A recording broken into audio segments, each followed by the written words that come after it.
کا امام ایسا ہو کہ باشرع ہو، مسجد کا امام ایسا ہو کہ اس کی داڑھی اچھی ہو، مسجد کا امام ایسا ہو کہ خوبصورت ہو، مسجد کا امام ایسا ہو کہ تلاوت اچھی کرتا ہو، مسجد کا امام ایسا ہو اس کے لباس اچھے ہو، زبان اچھی ہو، شیریں ہو، نیک ہو، تو میں کہتا ہوں مسجد کا صدر بھی ایسا ہو کہ کم از کم 2 رکعت نماز پڑھانے کے قابل ہو۔ یہ ساری شرط امام پر اس لیے کہ تنخواہ لیتے، تو جب تنخواہ نہیں لے گا تب کیا کیجیے؟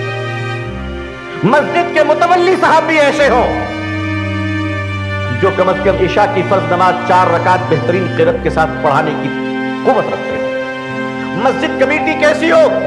مسجد کمیٹی کا ممبر وہی بن سکتا ہے جس کی نماز قضا نہیں ہوتی ہو۔ دیکھیے پھر دیکھیے کیسے اللہ کی رحمت نازل ہوتی ہے۔ بھائی شرائط ہونی چاہیے کہ نہیں ہونی چاہیے؟ تو شرائط دونوں طرف ہو۔ ایک امام صاحب کا انٹرویو لیا جا رہا تھا کسی مسجد میں، تو کمیٹی والوں نے پوچھا کہ بتائیے قیامت کی نشانی کیا ہے؟ وہ بھی امام دل جلا تھا بیچارہ، اس نے کہا قیامت کی سب سے بڑی نشانی کہ امام کا انٹرویو جاہل لے رہا ہے۔ اس سے بڑی نشانی کیا ہو سکتی ہے امام قیامت کی؟ وہ بھی بیچارہ دل جلا تھا کہ ہو نہ ہو لیکن بول دو۔ سبھی لوگ تو خاموش نہیں ہوتے۔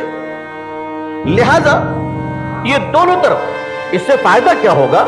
اس سے فائدہ یہ ہوگا کہ عام مسلمانوں کے اندر مسجد کمیٹی کے ممبر بننے کے خواہش کی برکتوں سے دینداری تو آ جائے گی انشاءاللہ، دینداری تو آ جائے گی انشاءاللہ۔ ہر ممبر کم از کم ایک وقت مسجد میں موجود رہے، ایک نماز میں، تاکہ وہ دیکھے کیا ضرورت ہے۔